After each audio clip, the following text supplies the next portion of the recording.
each day. We do several things. Like we do craft. We love art. We love craft. So we most of the time we do craft. We paint. We do watercolor. We do rubber stamping. We do woodworking, and we play music, and we travel.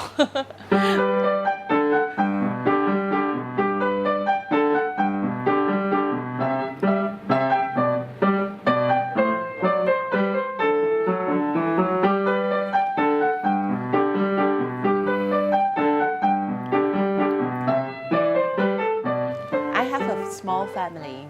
We live together. We have 4 people. My oldest daughter is 8 years old, and my little son is 5 years old. I myself do parent assembly. We try to let parents to engage with education in Thailand.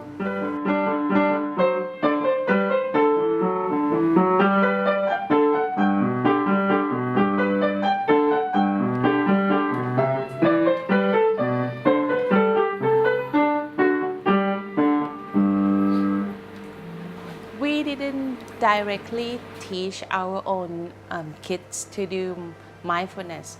We just introduce the mindfulness and meditation into their own time, into their own space. Like when they play, when they fight, or when they do craft, we talk about this thing. How do they feel? What kind of emotion that happened? What kind of inner world that happened to them? So we talk about that. We know that it's not easy to let kids like sit still or stay still. So we do all those things through craft. But sometimes we meditate together as well. But as our father, as our dad do the sinking bowl meditation, so we do that together sometimes, but not every day.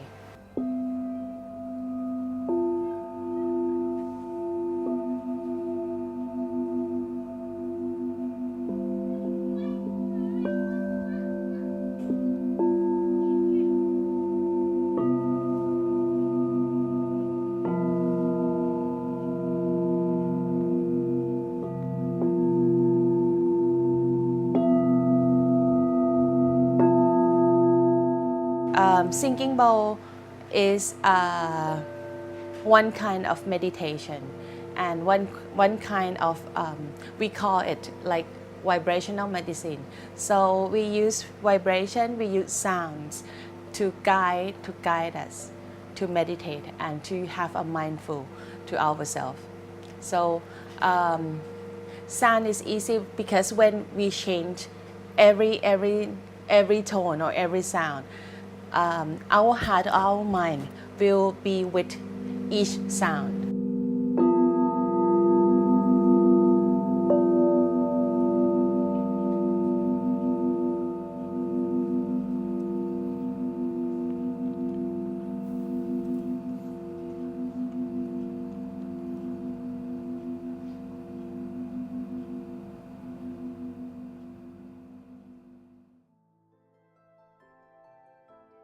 When we talk about mindfulness or meditation in our family, we will let the kids lead all those things. We didn't let them do the parents thing or let them do adults thing. So we mostly do activity with them.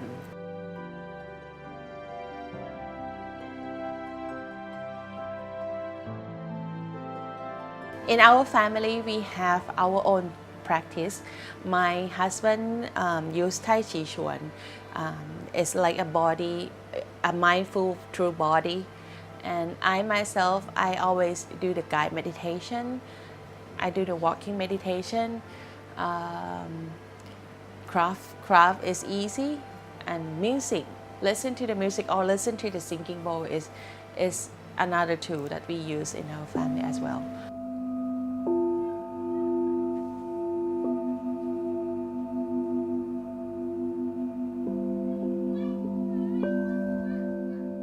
my two kids is totally different. My daughter, she's really sensitive. She's a sensitive girl, and I observe her a lot when she's younger. When she cry, every time she cry, I sing a song, and every single time, she stopped crying and she listened to what I sing to her. So I noticed that voice or singing has an effect on her. So I know this is the way that I have to like practice with her. No matter it's mindfulness or music or anything, I will use this channel or this way to practice with her. So right now, when I talk about mindfulness with my daughter, she said, "Oh, I always have mindful or I always have focusing time when I play music." So right now she play piano and violin, and she's singing a song, and she's in the what does it say, in a choir.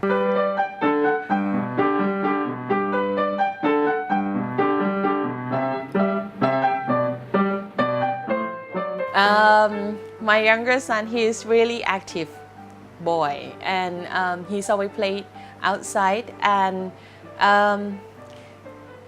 he's really different. At first, I think that I can use the same tools and same things as I use with my daughter. So when I sing to my boy, he will use his hand to cover my mouth. So like, "Stop, mommy, stop singing," something like that. So I cannot use the same way with my boy.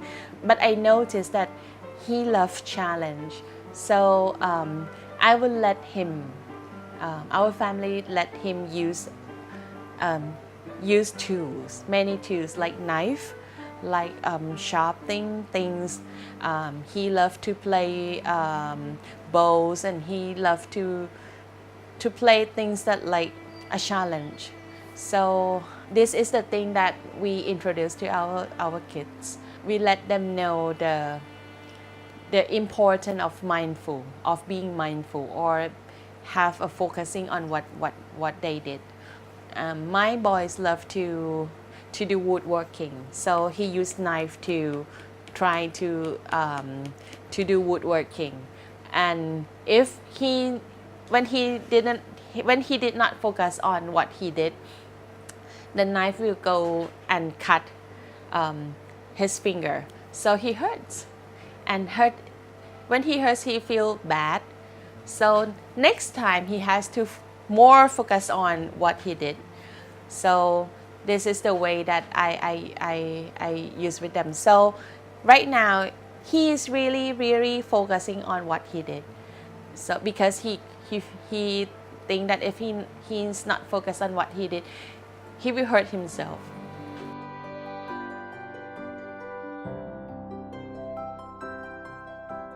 We try to keep it in family.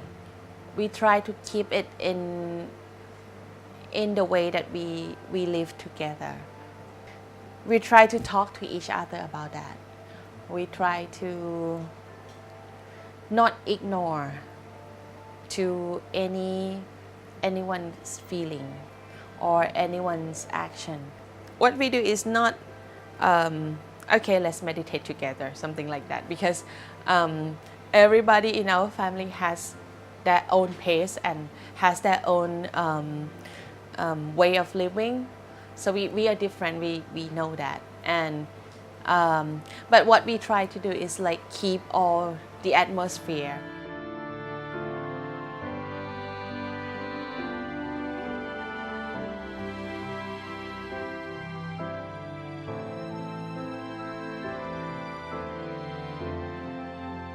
Actually, mindfulness is really important, and we hold that in mind. So when we design like curriculum, or when we living together, we hold that in mind. And when we talk to them, when we do activities with them, we will keep all those things in mind and talk to them, and be a role model, because they will learn from us. They didn't learn what we teach. We know every family when we talk to kids, when we let them do something, when we try to make them do something, they won't do. But they will do as we do. They will do the same thing as we do. So we are role model. So we hold that things in mind, hold that things in action. When we do something wrong, we say sorry. Oh, mommy do something bad. Mommy say something not good to you. Mommy hurts you. So we talk to them, and we responsible for everything, for every action that we did.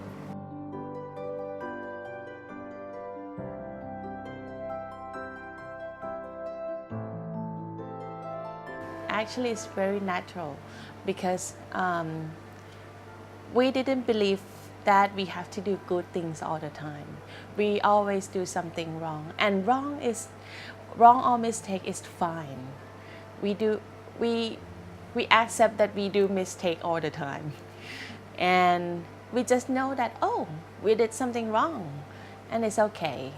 So we accept that, and let the kids accept that too.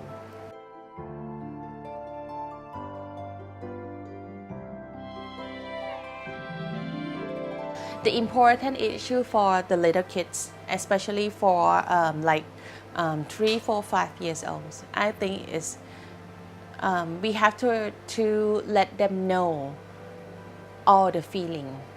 We don't judge any feeling. When they're angry, we don't judge the anger. Anger is okay. They can angry at something, but they can choose. They can always choose how to act the act of anger. So when they're angry, it's not good to hit other people. That is not good. That is not acceptable. Hit is not acceptable, but angry is acceptable. So they can always feel, but the action is different because they can choose. They can angry and hold it in their mind and come to talk to mommy or daddy. Not always have to act immediately, something like that. So we teach our kids like that. And when they fall down or when they hurt, we won't say, oh, it doesn't hurt. Oh, it's okay. Oh, you're clever, or you're smart.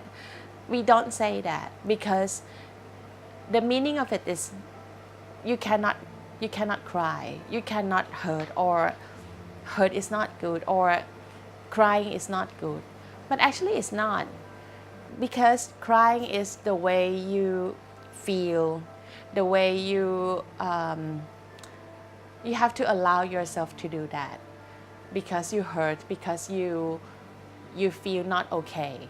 So when we talk to our kids, we go, oh, it hurts. How do you feel? This hurt, or this big, or this big, or this big? Kids cannot say a lot of words. They will focus on action. We have example like balloon. When you're angry, is that how the anger is big? How your anger is big? This big, or this big, or this big? So, mommy, I feel this big, something like that. So they know what inside them, what happened inside them.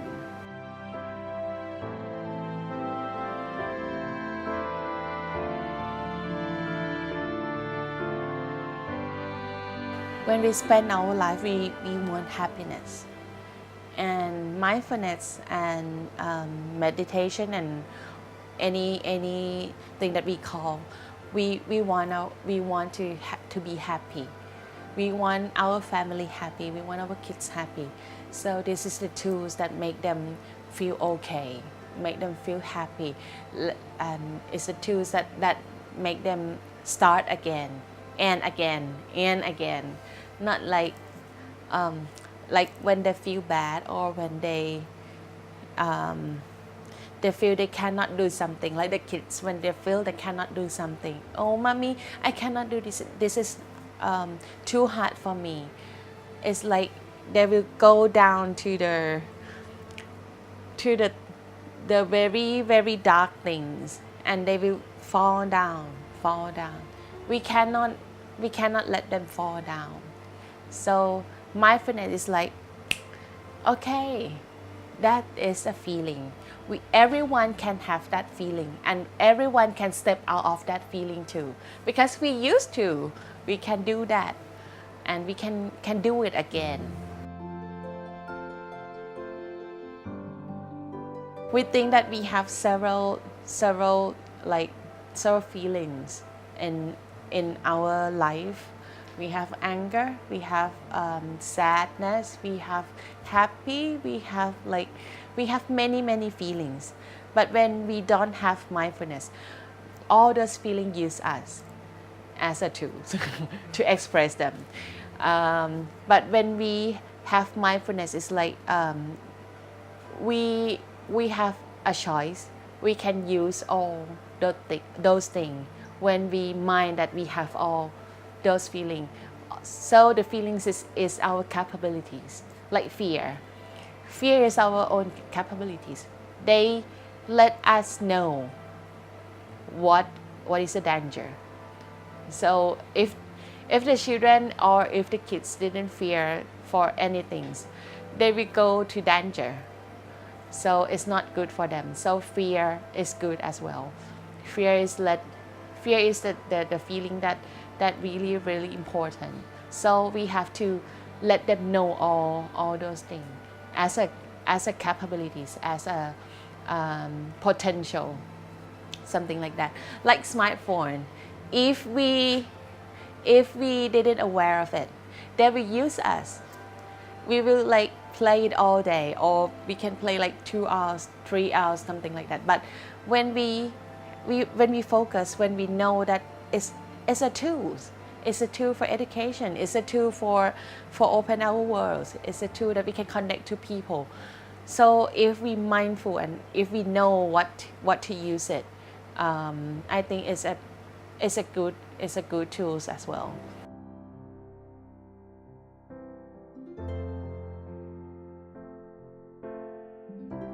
Close relationship is the hardest thing for being mindful. But when we have problem or when we fight with each other, we know, everyone know, and everyone can feel the energy that change to something that is not good. My husband is not happy right now, so we can feel that energy. We acknowledge it and we accept it, and okay, stop. And we just stop and find our own space to do what we should do. Like myself, actually, it's very funny because I always, to keep myself calming, is going to do housework, like go to sweep the floor or go to wash all the ditch, something like that. So this helped me to like calmer, and then when we are ready, we coming and talking together again.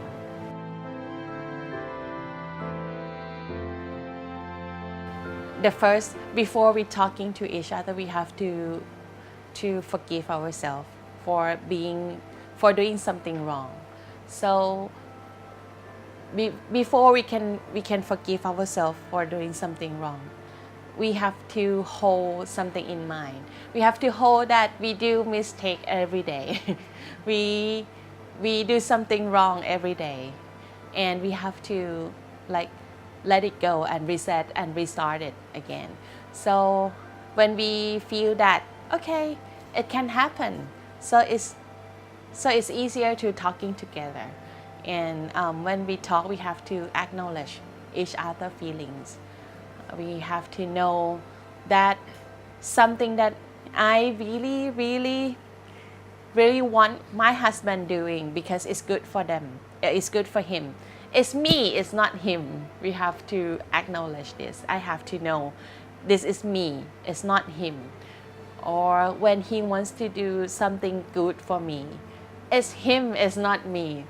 We have to hold this hold this because we are different. We cannot let everybody think like us, feel like us, or being everything like us.